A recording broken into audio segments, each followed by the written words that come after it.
Hello, everyone, to the last book of Baruch, the last part of the book of Baruch, which is the super chapter 456, the letter of Jeremiah. Before that,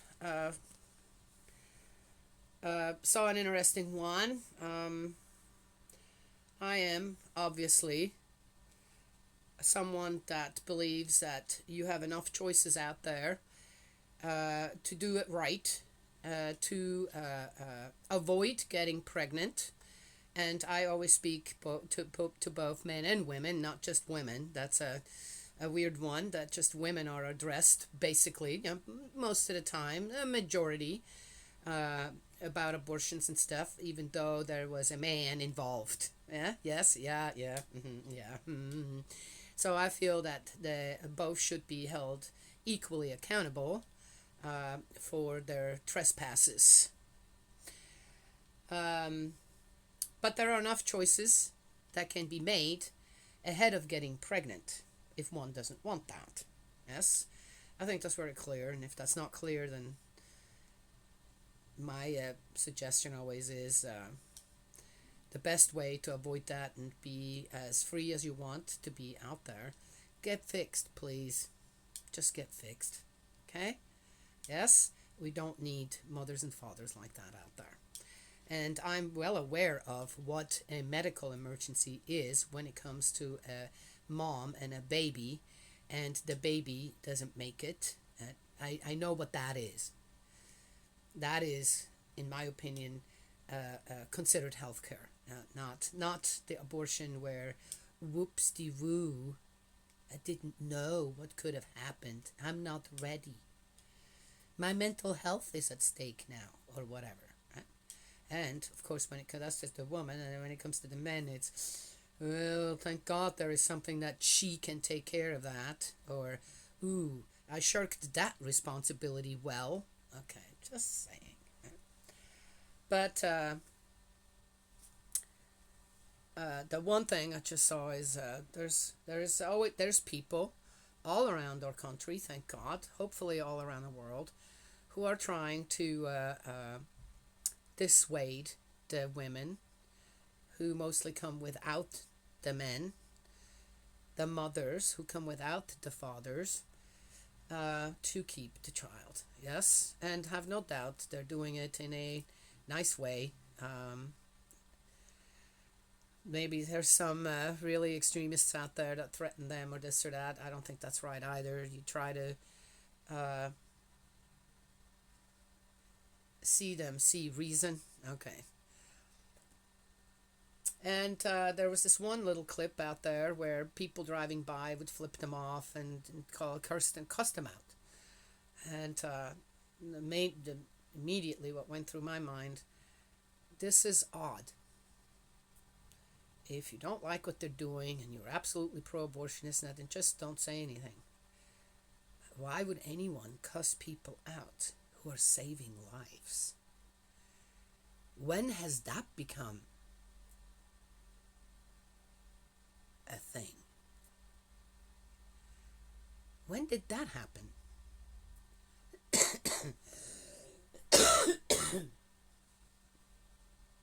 To cuss somebody out. There's quite a few that drove past it that cussed him out.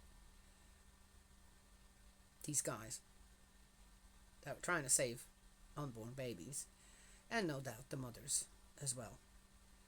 Uh, if you have listened to enough stories about moms aborting their babies, then you know. Then also the ones that ended up keeping them, they're some are really sad stories, but the ones that kept the babies, amazing stories that came out of them keeping their baby instead of getting rid of it. Um, but to cuss somebody out for saving lives, trying to save lives, is I don't know how much more backwards one can get out there, but it's happening. All right, so let's get going on This letter of Jeremiah. It's in the book of Baruch. A letter of Jeremiah. I don't know why that's not in the book of Jeremiah, but okay. A copy of the letter which Jeremiah sent to those about to be led captive to Babylon by the king of the Babylonians, to tell them what he had been commanded by God.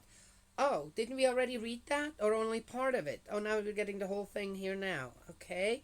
Repetition again. Because of the sins which you have committed before God, you are to be deported to Babylon by Nebuchadnezzar, king of the Babylonians. Once you have reached Babylon, you will stay there for many years, as long as 7 generations, after which I shall bring you home in peace. Now in Babylon you will see gods made of silver, of gold, of wood, being carried shoulder high, and filling the Gentiles with fear. Be on your guard. Do not imitate the foreigners. Do not have any fear of their gods, as you see their worshippers prostrating themselves before and behind them. Instead say in your hearts, Master, it is you that we must worship, for my angel is with you. Your lives will be in his care. That's a really odd one right from the bat. Just saying, why did they even end up in this position? That then, right now, they have to be warned against something they've already been practicing anyway, because they surely weren't following God's guidance, right? Yes? That'd be odd.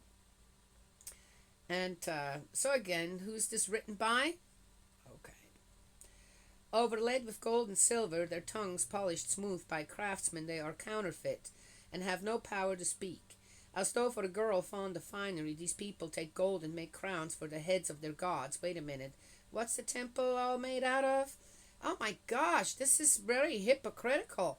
And sometimes the priests filch gold and silver from their gods to spend on themselves, even giving some of it to the prostitutes on the terrace. Yeah, I think that's what happened in Israel as well. They dress up these gods of silver, gold, and wood in clothes like human beings. On their own, they cannot protect themselves from either tarnish or woodworm. When they have been dressed in purple cloaks, their faces have to be dusted because of the temple dust which settles thick on them. One holds a scepter like the governor of a province, yet is powerless to put to death anyone who offends him. Another holds sword and mace in his right hand, yet is powerless to defend himself against war or thieves. From this it is evident that they are not gods. Do not be afraid of them. Oh, wait a minute. Weren't the Israelites also powerless to defend against war or thieves? And who did they dress up in purple and gold? Even though God's guidance to Nathan the prophet was, why do the people need a king? Well, they want one because everybody else has one around the nations and stuff. Oh, so my guidance is not good enough? Okay, well, I'm going to tell you, go let them have their king, but I will tell you it's going to end up in a mess. That's what God said. I believe God did give that message. Nathan kind of disregarded it, even though it is in the Bible. Wow, what an oversight to put that in there, right? Just for me then to be able to say, wait a minute, what are they saying here? Didn't they all do the same exact thing? Didn't Israel, Jerusalem, Judah?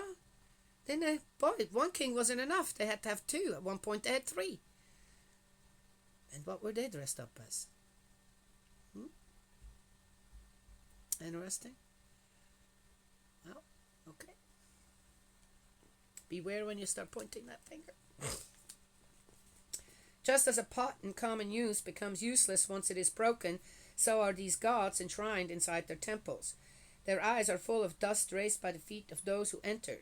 Just as the doors are locked on all sides on someone who has offended a king and is under sentence of death, so the priests secure the temples of these gods with gates and bolts and bars for fear of burglary. They light more lamps from them than they do for themselves, and the gods see none of them. Well, they also had sentries posted at the temple, as far as I know. Another interesting thing is, wow, whoever wrote this down before the Israelites went into captivity wanted to make sure that to point out all the bad stuff about these gods. Well, the Israelites must have had literally no foundation in their own faith, that they have to be warned like that. Yes? You have a good foundation of faith. Now, people can't just come to you and tell you something different and you're going, oh, yeah, oh, that sounds way better than what I'm believing right now. Right? It's called foundation of faith. Yes? Okay. They are like one of the temple beams which are said to be gnawed away from within. The termites creep out of the ground and eat them, and their clothes too, and they feel nothing. Says someone that their temple's been destroyed. How many times? Their faces are blackened by this, and then they lost the Ark of the Covenant too. Their faces are blackened by the smoke that rises from the temple. Bats, swallows, birds of every kind perch on their bodies and heads, and so do cats. What's wrong with that? They're all God's creatures, so they forgot about the Genesis. So I mean, okay.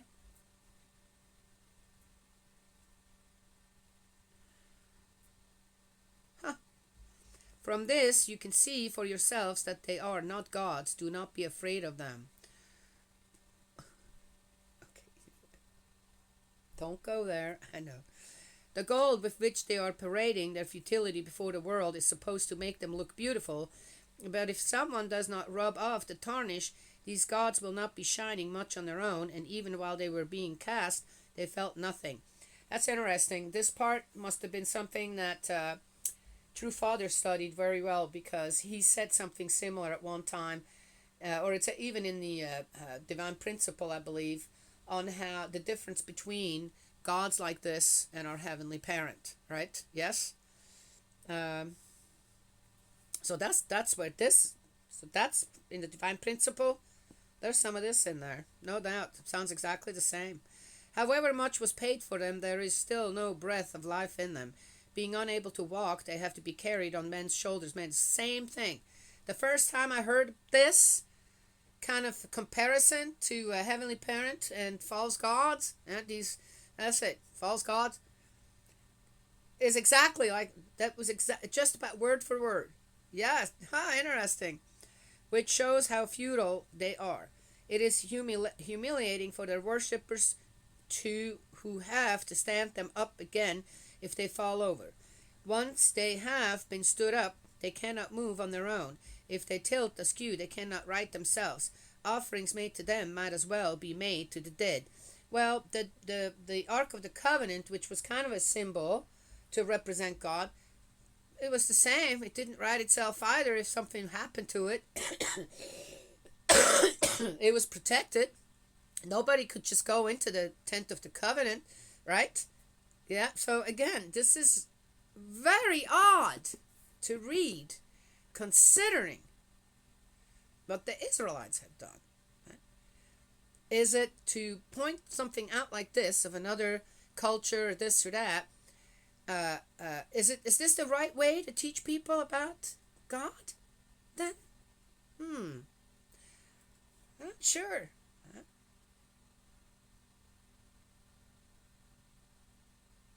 No, I know it's not. That's not the way it is done.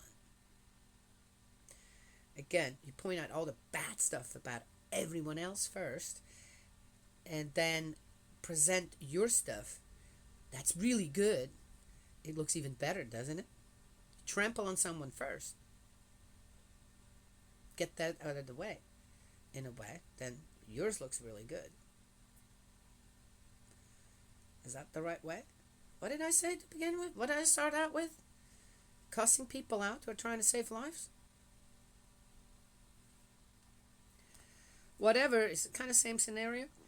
Whatever is sacrificed to them, the priests resell and pocket the profit, while their wives salt down part of it, but give nothing to the poor or to the helpless.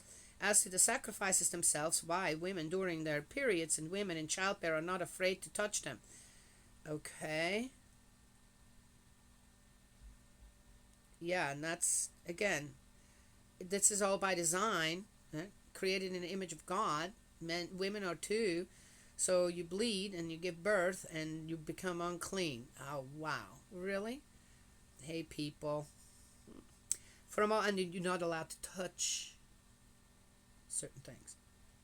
Now, I do like, there was this one American native tribe I read about where when the women had their monthly, they would go into this tent where all the women would congregate and stay in there until they were done with their periods. And the guys and children, they all did things on their own during that time. And the woman had some time to go and gossip and hang out with the other women and talk about stuff and relax and right, be miserable if they had cramps and right. But they probably had some good herbal tea in there or whatever else they had for things like that. Man, I like that idea. I did like that one. Sounded good to me. 7 days for some women. 7 days where a month where you have peace and quiet and enough sleep and don't have to do anything. Oh, wow. Okay, all right. From all this you can tell that they are not gods. Do not be afraid of them. Indeed, how can they even be called gods when women do the offering to these gods of silver, gold and wood? Oh yeah, we are the lesser of the two amongst the Israelites' beliefs.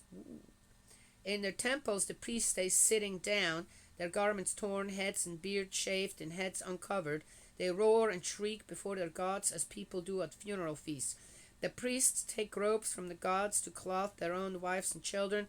Whether these gods are treated badly or well, they are incapable of paying back either treatment, as incapable too of making or unmaking kings. Wow, this is just one hypocritical part after another. And this is a book. This is the letter of Jeremiah.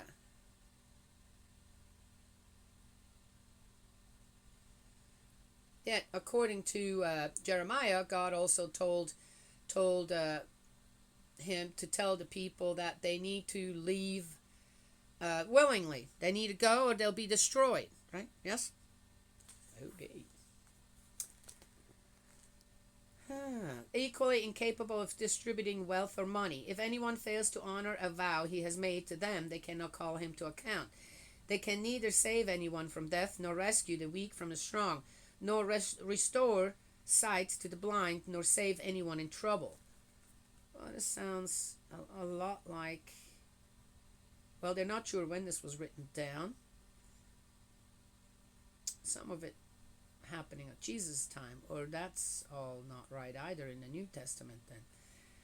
Nor take pity on a widow, nor be generous to an orphan. These wooden gods overlaid with gold and silver are about as much use as rocks cut out of the mountainside. Their worshippers will be confounded, so how can anyone think or say that they are gods?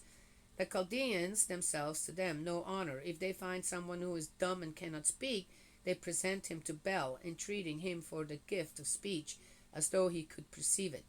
And they are incapable of drawing the conclusion and abandoning those gods, such is their lack of perception. Women with strings round their waists sit in the streets burning bran like incense.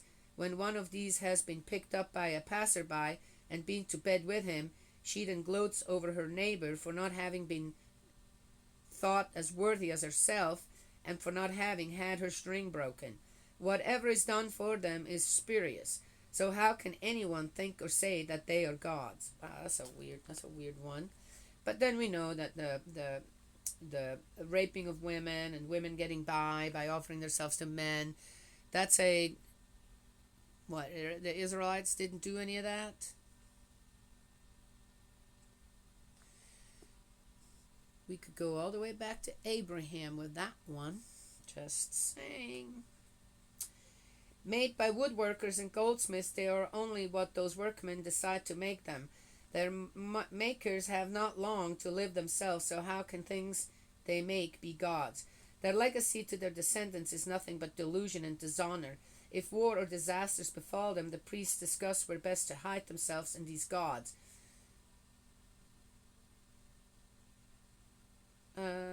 Also, stuff that the Israelites did with their kings. How can anyone fail to realize that they are not gods if they cannot save themselves from war or from disasters, which the Israelites weren't able to do either? And since they are only made of wood overlaid with gold or silver, it will later become apparent that they are spurious. They will be obvious to everyone, to nations as to kings, that they are not gods but the work of human hands, and that there is no divine activity in them. Does anyone still need convincing that they are not gods? They can neither appoint a king over a country, nor give rein to humankind, nor regulate their own affairs, nor rescue anyone who suffers a wrong. They are as helpless as crows between sky and ground. A fire falls on the temple of these wooden gods, overlaid with gold or silver. Their priests fly to safety, while they, for their part, stay there like beams to be burnt. They cannot put up any resistance to a king or to enemies. So how can anyone think or say that they are gods? Okay, this is just getting weirder and weirder. I mean, I get it. I'm not against it. Yeah, I agree. But how have the Israelites treated God?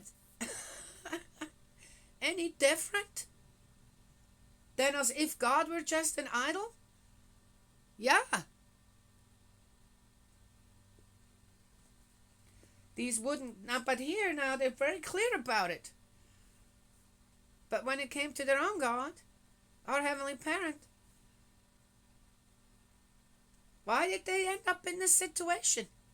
Why did Jeremy have to write this letter in the first place? Interesting.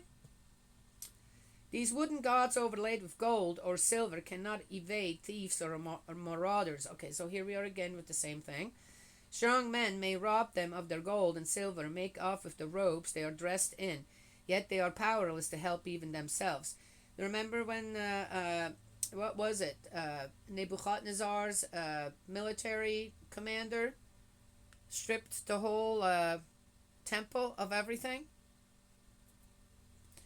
Better to be a king displaying his prowess, a household pot of use to its owner, than to be these counterfeit gods, or merely the door of a house, protecting what is inside, than these counterfeit gods, or a wooden pillar in a palace, than these counterfeit gods. The sun, the moon, the stars which shine and have been given work to do are obedient. Similarly, the lighting as it flashes is a fine sight. In the same way, the wind blows across every country. The clouds execute the order God gives them to pass over the whole earth, and the fire sent from above to consume mountain and forest carries out its orders. Now these gods are not their equals, either in beauty or in power, so no one can think or say that they are gods, powerless as they are to administer justice or to do anyone any good. Therefore, knowing that they are not gods, do not be afraid of them.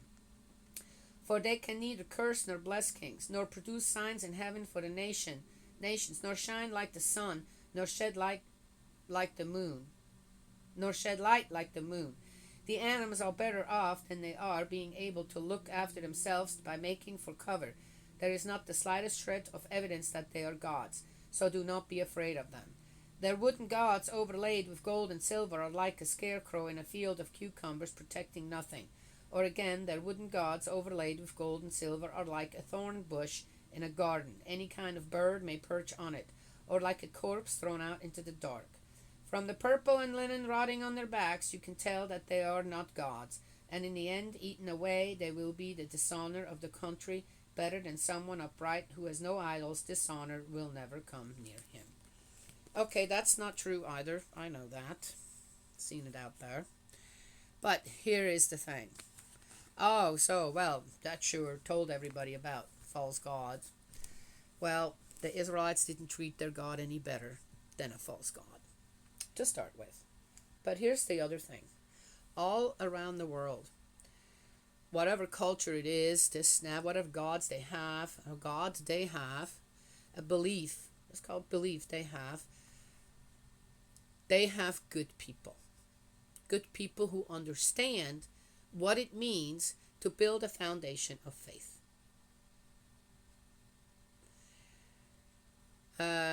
Unless you're worshipping some kind of an occult or whatever, I would say then you're on purpose wanting to do evil, want to do bad, want to abuse others. But if that's not the case, and one honestly prays to whatever deity they were, or country, and of whatever belief they were born into, and they use in sincerity and integrity in their prayers and in their lifestyle, in their behavior, and raising families, this not taking care, taking responsibility, then it's not about belief. It's not about a certain type belief is just right, isn't it? When it comes down to it, to a certain type of people who, no matter what, where they were born, how they were raised, where they were born, it doesn't matter. They're just good people, kind people, heart to mind people who know what is right and what is wrong. Right? And that's the end of this one.